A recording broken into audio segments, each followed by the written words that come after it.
Welcome to Conversations in the Closet. I am your host, Teresa Romer, and I have my good friend Maz joining me today. Hi, Teresa. How are you? Oh, we're surviving.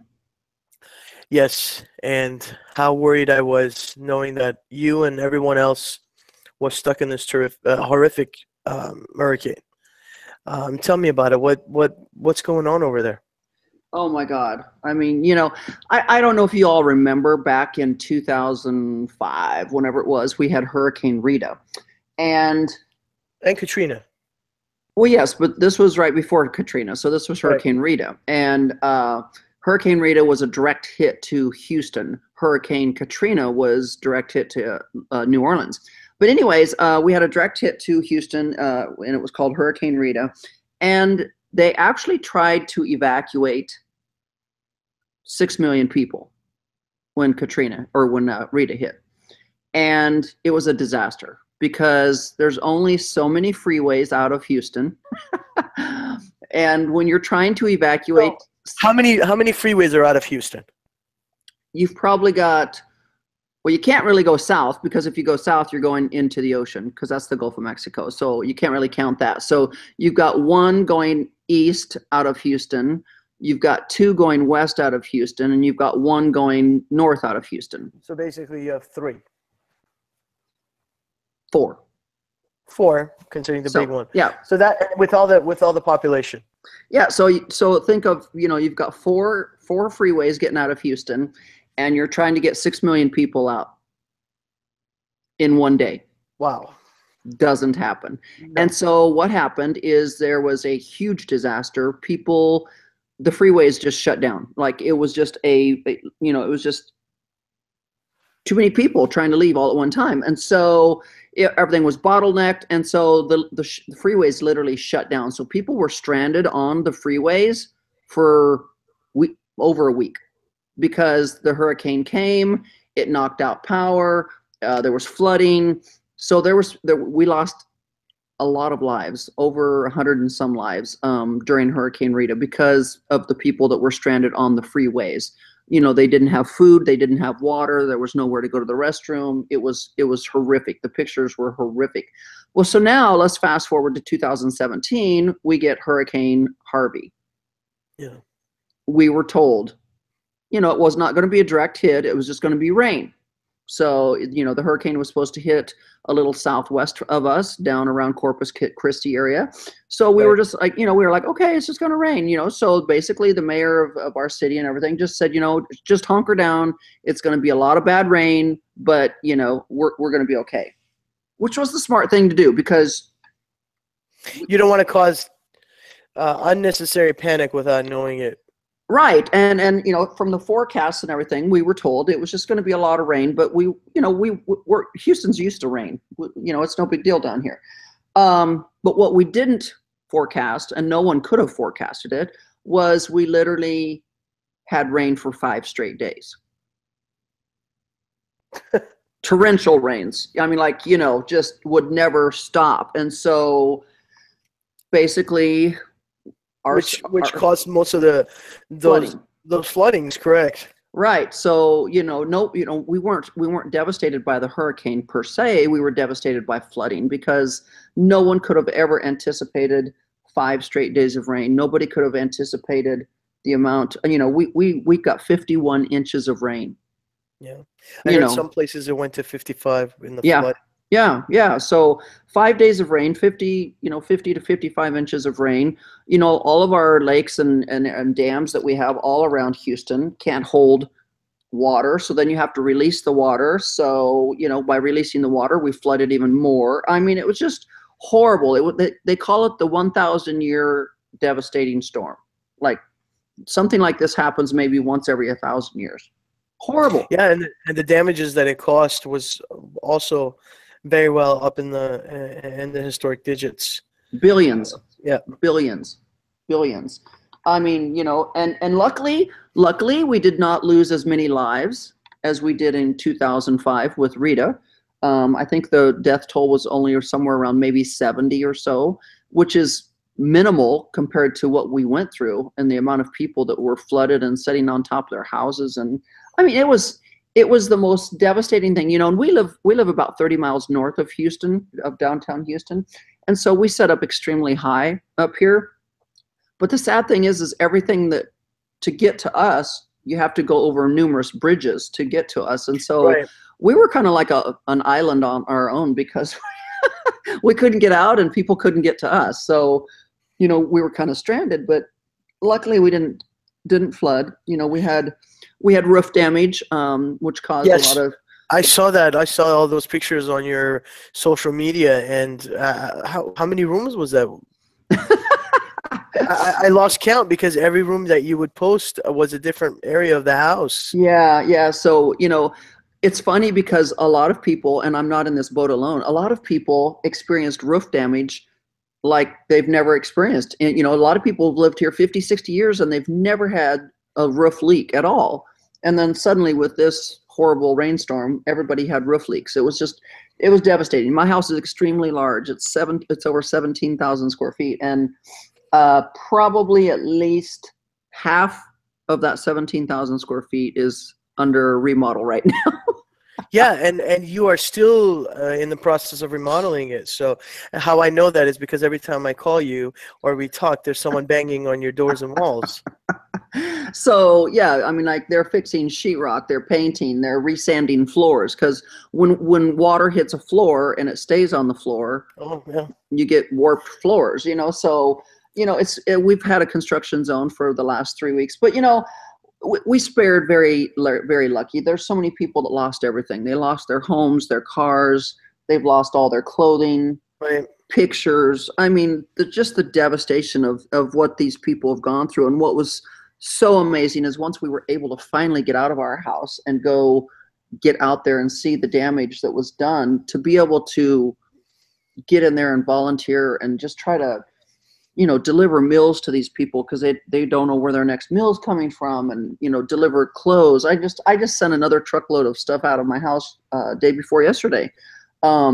Suitcases, clothes, food, diapers. I mean, you name it. I mean, it's just. I saw that. I saw also, I think it was a day after the hurricane, you couldn't sit still. I remember we were texting and you said, I got to get out and help people.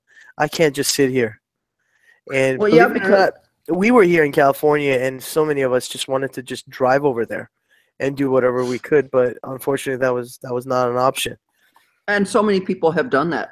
I mean, there's people coming, there's trucks arriving from New York City, there's trucks arriving from Washington, Oregon, people doing the same thing. People just loading up U-Haul trucks full of everything that they could possibly get donated and driving down here. And personally, you know, it seems like every celebrity has been here, donated their time, donated money. They've all flown in here, pitched a helping hand. I just talked to a country western singer last week in Vegas. He was here during Hurricane Harvey, working side by side with us. He said, you know, to witness the devastation himself was just overwhelming. He said, I just broke into tears. He said, I've never seen anything so incredibly horrible. And, you know, and then of course, then we get Hurricane Irma that hits Florida, you know, I mean, look at all the islands that, you know, it's going to be a bad year for hurricanes, I think. Yeah, I agree, Ben. And the scientists have been giving that information constantly that it's going to be a rocky year with hurricanes and some of those storms that are coming around. But Houston did take a huge hit, and one thing I think we all agree on this is the people pulled in together so beautifully to help each other. And that's something last time I experienced seeing that in 9/11 in New York. The way that people got pitched in together in Houston to help each other was just amazing. Oh, you know that, you know, basically they're laughing down here now. They're saying, you know what, Christians showed up before FEMA ever showed up.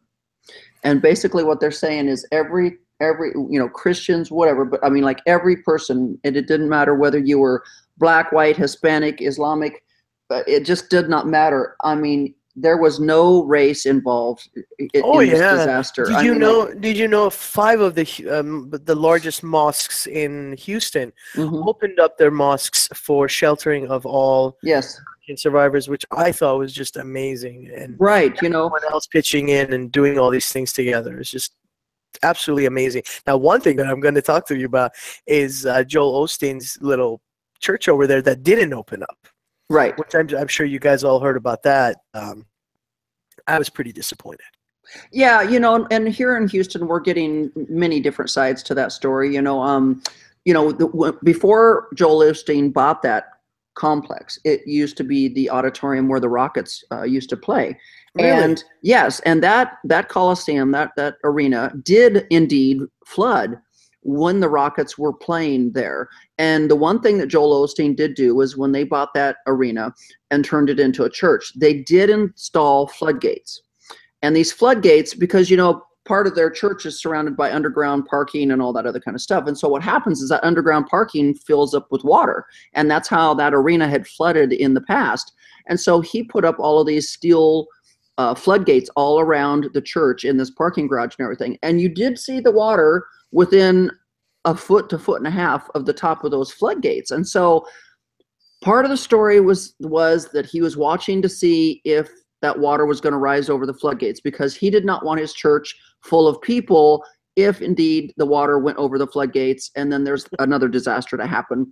That was one story. Another story was he felt that, you know, he'd heard that the, you know, George R. Brown and the Toyota Center and the NRG Stadium, they were all going to open up. And then he thought, well, if they're all going to open up, then there's no need for me to open up my church. And then there's other comments of, you know, oh, he didn't want anybody in his church. I mean, like we're hearing all of them. I see it. When there is such a devastating, natural, horrific experience happening to your city, you don't think you act. Someone like you that was sitting at home is like, I need to get out of here. You don't sit there and debate what's going on. Now, I used to listen to this guy's talking a lot, and it was pretty inspiring. But what he did during this hurricane, I was really disappointed. And there's no excuse. I think that in that situation, he should have done whatever he could, even if not in the church, found another solution for it. But that was pretty shocking for me. I don't know if it was for you.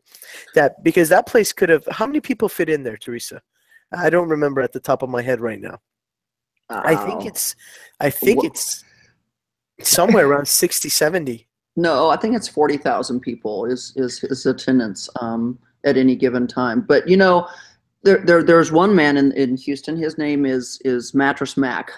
Oh yes. And he opened both of his stores. He literally opened both of his locations to everyone. And basically, you know, this is a man that these furniture stores are huge. They're like shopping malls when you go in them. But he literally opened up both of his locations and let people sleep on the beds and lay on the furniture. And, you know, they brought their pets. And I mean, like, you know, I'm sure this man's going to have to sell all of that furniture now as used furniture or whatever, because it's been slept on and sat on and whatever, you know, but still, he didn't care. He didn't care. No. He said, you know, at a time like this, profits don't mean anything. At a time like this, we have to save people's lives. And he was taking in people that, like I said, we're losing everything. Yeah. Everything. Yeah. That's heartbreaking. It's heartbreaking when you look at, you know, like you say it was your roof and you're still, I see you going through so much stress just getting that fixed. Now imagine all these other people that lost their homes, their loved ones, their memories. Some of them, Teresa, that was all they had. Mm-hmm. Mm-hmm. Now they got to start from scratch, from zero. And now the insurance companies, which normally we all know how they work, they're not going to come and rebuild these things as soon as possible for these people. Well, what's really sad is a lot of these people that were affected were actually Hurricane Katrina victims from New Orleans that had relocated here. And now they're like reliving it and they're losing everything again. But the big question here, Maz, the big question here, and it's all over the media right now, is where is all of that money that the Red Cross got donated to? Teresa, I never donate to the Red Cross. I'm telling you, Maz, they're saying that all through Hurricane Harvey, over 300 million was donated to the Red Cross, and nobody can answer to where that money's at. And when they tried to even interview the CEO of Red Cross, she would not even comment. The CEO of Red Cross, her annual income is over $4 million with over $2 million of bonuses. Whatever that woman has to say, I don't listen to. I never donate to the Red Cross. I donate directly to the hurricane fundings or any, natural devastation funding that they have for that personal event. Never do I donate to the Red Cross. The Red Cross has disappointed me over and over and over again. They left so many seniors in the living homes that they were in. Mm-hmm. They left so many of them there and used an excuse that we were unable to find them. So many senior citizens died because of that in their senior homes. Right. I do not trust the Red Cross. I made it clear during this time to many of my friends and family that donated, do not donate to the Red Cross. Go ahead and go do it directly to the hurricane funding website, but not to the Red Cross. But that's my point, though. I mean, like, the Red Cross has such a bad name. I don't know why. I guess because they're the first one to put up, donate. They're the first one to get anything out on the TV. So immediately everybody has their heart just broken. So I guess people just start pouring out there and just Right. but nobody. No, and don't forget the marketing of the text messaging. Right. But I'm just saying, nobody can account for where that $300 and some million is, and yet there's still people that are not able to go back to their homes yet. They've still lost everything, and nobody, even FEMA, is like barely visible here. What happened? We're not even 3 weeks out from this hurricane, and we still have people living in these homeless shelters at NRG. Yeah. Because there is no help. There's nobody here. No Red Cross. FEMA is barely visible. But I'll tell you, the one fund that has gone above and beyond and is helping people like no tomorrow is the J.J. Watt Fund.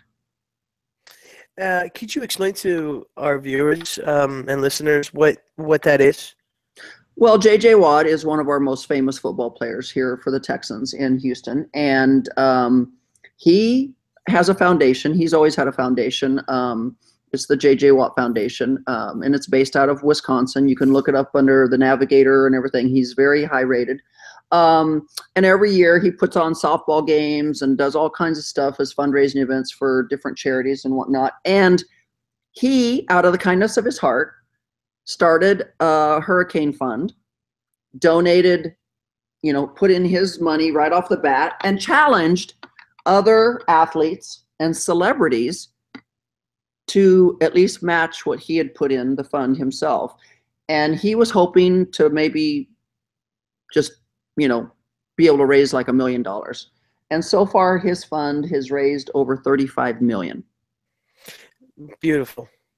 That is amazing. And I personally, every year I try to figure out a way to celebrate my birthday. And so a lot of listeners and fans out there will notice that on my personal Facebook page, I literally put out there as a way to celebrate my birthday this year. I'm asking everyone to donate to the J.J. Watt Hurricane Fund. And so I put a $5,000 limit out there, and I think I'm almost at $1,000, and we just started it a couple days ago. So that's kind of fun, but that's the one fund that I see that is truly, truly, truly trying to make a difference for these thousands and thousands and thousands of displaced people. Yeah. God knows that every penny right now is helpful and crucial in the lives needed to rebuild them. And anyone listening or hearing our podcast, please donate whatever you can to the people of Houston right now, to the people of Florida. There's people that have lost everything that they have. Even $1, when it's added up in thousands, is a lot.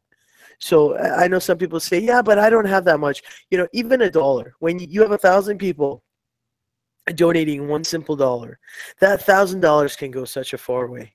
It can help so much. It can do so much. I personally, I'm gonna say where I donated.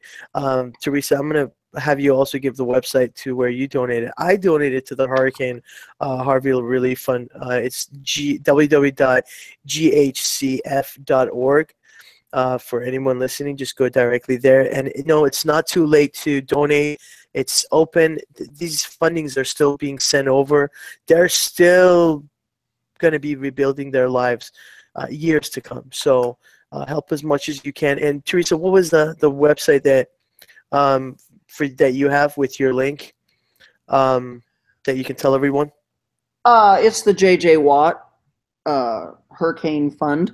I don't know what the link was other than it's just J.J. Watt. But there's a couple different ways we're raising monies right now. One is, we personally donated also to the Hurricane Harvey Flood Relief Fund that you mentioned, that Sylvester Turner set up for the flood victims. We also have J.J. Watt's foundation. I think it's just called the J.J. Watt Foundation. That people are. Yeah, it's on his website. So it's called www.ucaring.com. So when you go on there, you will see just put / victims of Hurricane Harvey, and you can go in there and take care of that donation. 100% of the proceeds go to right.